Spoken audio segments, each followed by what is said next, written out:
तीन बहुओं के रवैये से सासू माँ बहुत परेशान थी। दरअसल बात ये थी कि तीनों बहुओं में किसी बात को लेकर अनबन हो गई थी। तब से ही तीनों एक दूसरे से मुंह फुलाए रहती थी।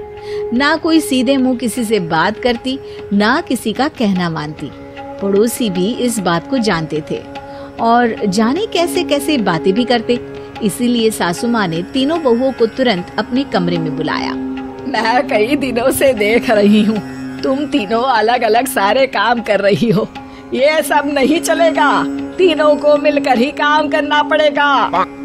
सास की बात सुनकर एकदम से बड़ी बहू बोल उठती है। नहीं मम्मी जी, मैं इन दोनों के साथ कुछ नहीं कर सकती। मैं इस घर की बड़ी बहू हूँ, फिर भी ये मेरा कहना बिल्कुल भी नहीं मानती।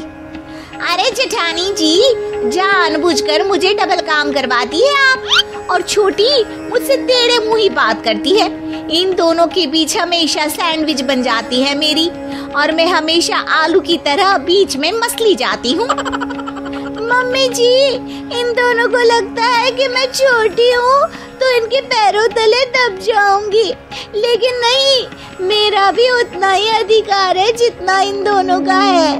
बड़ी आई दोनों मेरी चुगली करने के लिए, मुझे क्या कम समझ रखा है।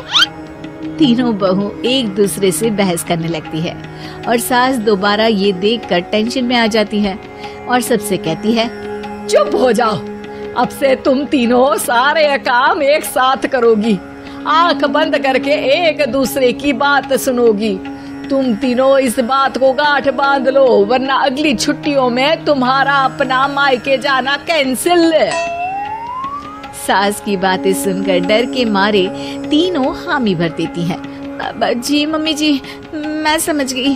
हाँ मम्मी जी, जैसा आप कहें।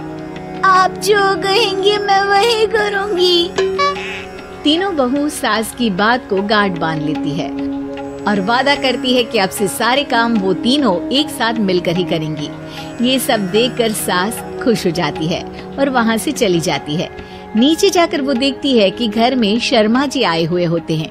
सास जोर से आवाज लगाकर कहती है, अरे बहू, जरा चाय बनाकर तो लाना, शर्मा जी आए हैं।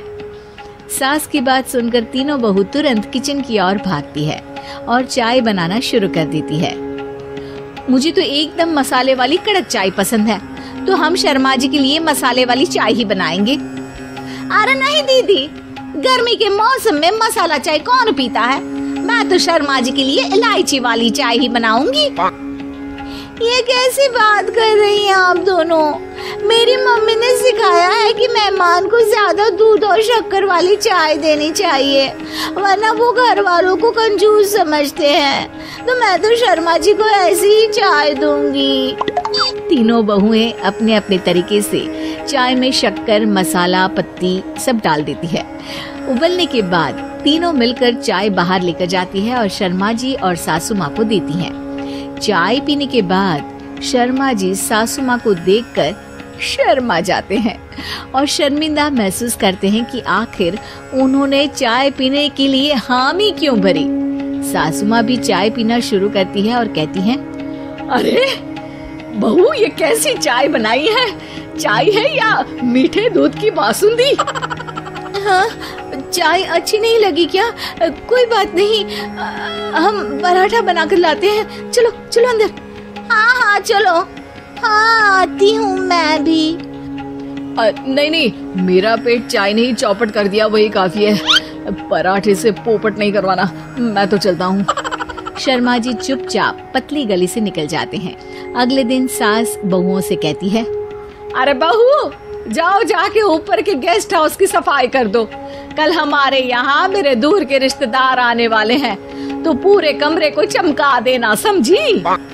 तीनों बहू सास की बात को मानकर ऊपर सफाई करने चली जाती हैं और तीनों कमरे की सफाई चालू कर देती है। बड़ी बहू मकड़ी के जाले साफ करती है, तो बीच वाली झाड़ू लगाना और छोटी वाली सर्फ डालकर जमीन धोना शुरू कर देती है। अरे दीदी, जेठानी जी, अभी मैंने पूरी फर्श धोई और आप फिर से धूल नीचे गिरा रही हैं। और मछली जेठानी जी, आप बिना झाड़ू की धूल यहाँ छटक रही हैं। अरे तीनों को साफ करना है, एक साथ सफाई करते हैं ना। अरे वही तो, हम साथ साथ हैं, घर साफ साफ है। तीनों बहू ऐसे ही काम में उलझ जाती है और 2 घंटे तक एक ही कमरे की सफाई करती रहती है। बहुत देर से अपनी बहुओं को ना देखने के कारण सास ऊपर कमरे में उन्हें देखने जाती है, लेकिन कमरे में घुसते ही वो गीली फर्श पर फिसलने के कारण नीचे गिर जाती है। ओरी मोरी मैया, हड्डी मरोड़ के रख दी, आए मेरी तो कमर ही टूट गई रे। तीनों बहुएं सास को उठाती हैं और बिस्तर पर सुला देती है। अरे मेरे हाथ पैर दर्द कर रहे हैं, दबा दो आराम मिलेगा। हाँ जी माँ जी। अरे जी माँ जी। और तीनों बहुएं एक साथ सास के हाथ को दबाना शुरू कर देती हैं। माँ की तो चीख ही निकल जाती है और नतीजा ये होता है कि सास के बचे हुए शरीर में भी दर्द उठ जाता है। हाय राम, ये क्या कर दिया तुम तीनों ने। अरे मेरी तो किस्मत ही फूटी है कि तुम जैसी बहुएं मुझे मिली। हे भगवान, पूरे शरीर में दर्द बढ़ गया है, अब तो पता नहीं कि चल भी पाऊंगी या नहीं। माफ करो, मुझे गलती हो गई मुझसे कि तुम तीनों को एक साथ काम करने के लिए बोला। सोचा था तीनों मिलके अच्छे से काम करेगी, लेकिन बड़े बुजुर्ग सही कहते थे कि 3 तिगाड़ा काम बिगाड़ा। तुम लोगों ने ये बात ना आज साबित करके दिखा दी। तुम तीनों को तो समझाना यानी मानो भैंस के आगे बीन बजाना है। तुम्हें अकेले अकेले काम करना है ना, तो अब से तुम अकेले ही अपना अपना काम करो। तीनों बहुएं वहाँ से जाने लगती है। अरे कहाँ जा रही हो?